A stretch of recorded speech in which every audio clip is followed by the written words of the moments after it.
In this presentation, I will deal with legibility, size, and organization of slide and poster presentation elements.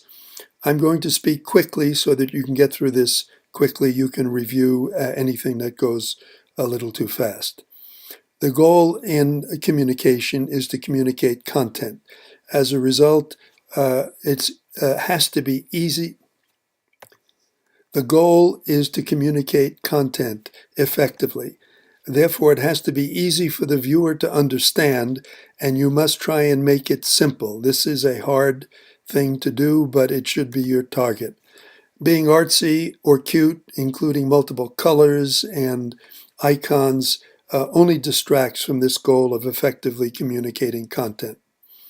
Here is the title page of a slide presentation focused on cognitive dysfunction after acute respiratory distress syndrome, or ARDS.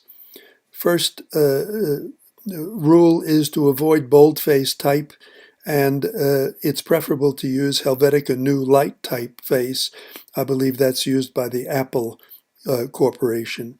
You could also use other non-serif typefaces like Arial or Helvetica. Here is the title in Helvetica New Light, and here is the methods section. You can read this slide. However, notice that the slide typeface is small, and there's a lot of space here, much more space than you need just to make the content clear. The typeface font should be large enough so that you can get about 7 words from side to side and about 7 lines from top to bottom without adding additional space. Here is the slide converted to Helvetica New Light, and here is the black and white version with a reduced content that focuses more clearly on the elements. For example, if you go to the original slide and then back to this one, you'll see that this one is more easily communicating the important information with the reviewer.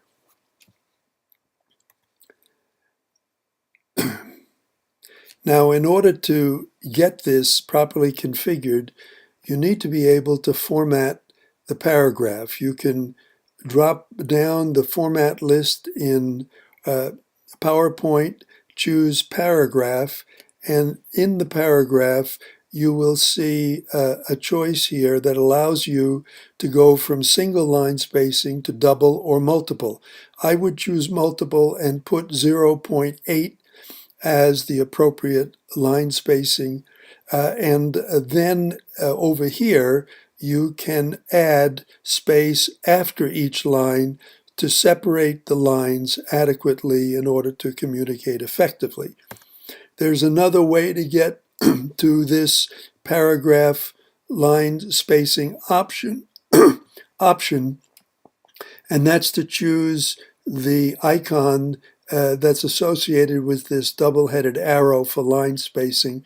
And if you have a program that allows you to choose 0.8, do that directly. If your version does not, then choose line spacing options, and it will take you to the paragraph formatting. Now, here is a bar graph of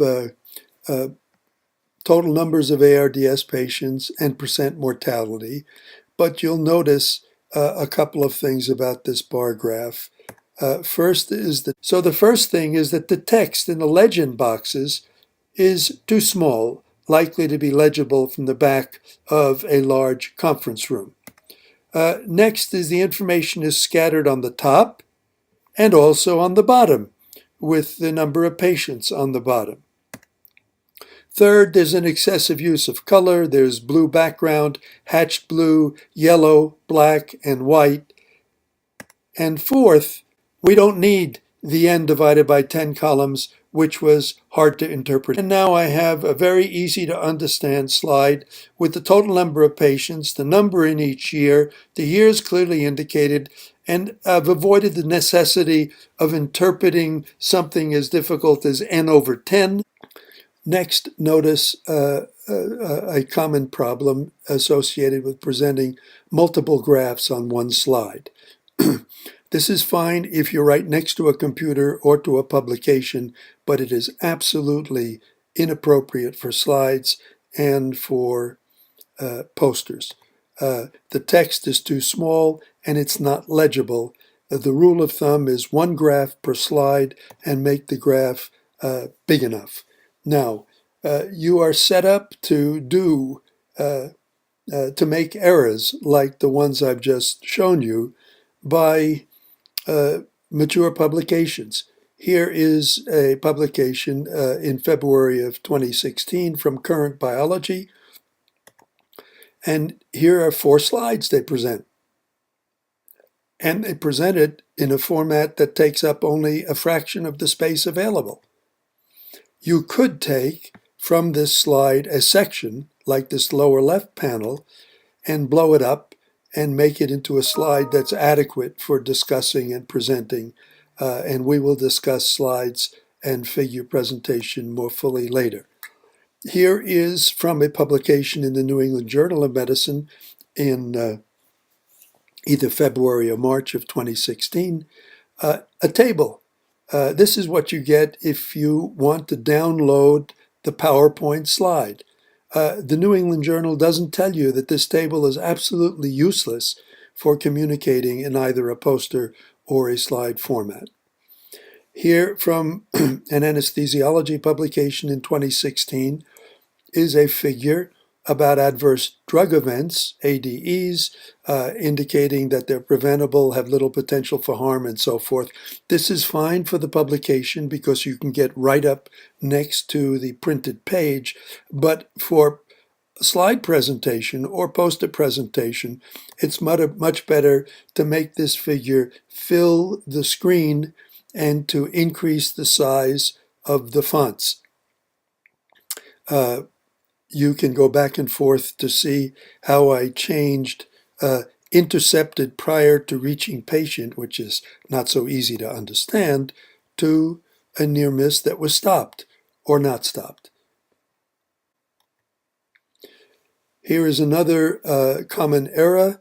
This flow diagram generated probably in PowerPoint with the usual PowerPoint defaults is inadequate because of 2 problems. One is the text is too small. It will not be legible from the back of a room in which the slide is projected unless you're in a small classroom or conference room, such as you would use for a little seminar, but it's not good for a national meeting. And the lines with the arrows are too thin. In contrast, look at this flow diagram, which is adequate to read from the back of a large conference room and has arrows and lines that are adequately thick to follow. Now here is a common presentation of a bar graph. It has a legend which is vertically oriented. That's hard to read, and we'll come back to that. And it has labels for the bar pairs that are too small.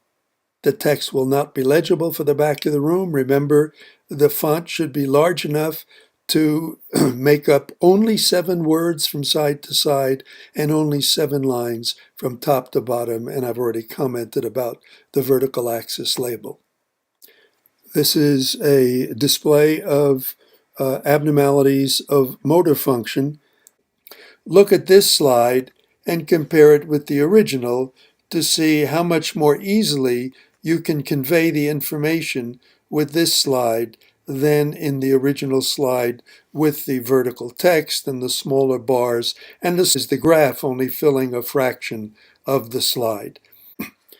Now these medical data from a study in which patients were contacted or not contacted has a lot of information. In fact, it has too much information, and the information is scattered. Some of the information is up here, some down here. This asterisk has to be visually linked to these 2 items. This is an inefficient way to effectively communicate. This is a much more straightforward approach in which I've extracted from the busy slide the information that's really important to convey to the listener. That there was no difference between the two groups at ARDS diagnosis with respect to age, length of stay, intubated days, Apache 2, the PaO to FiO2 ratio, the oxygen saturation, or sex. Now here is another. This is a result in which correlations with neuropsychological scores are represented for a number of items.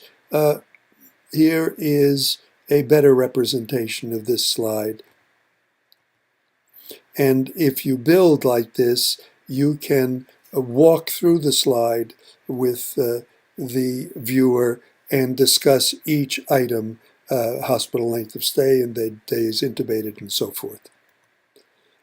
Here is a conclusion slide for this study of cognitive dysfunction after ARDS. And here is a better conclusion slide that you could walk through.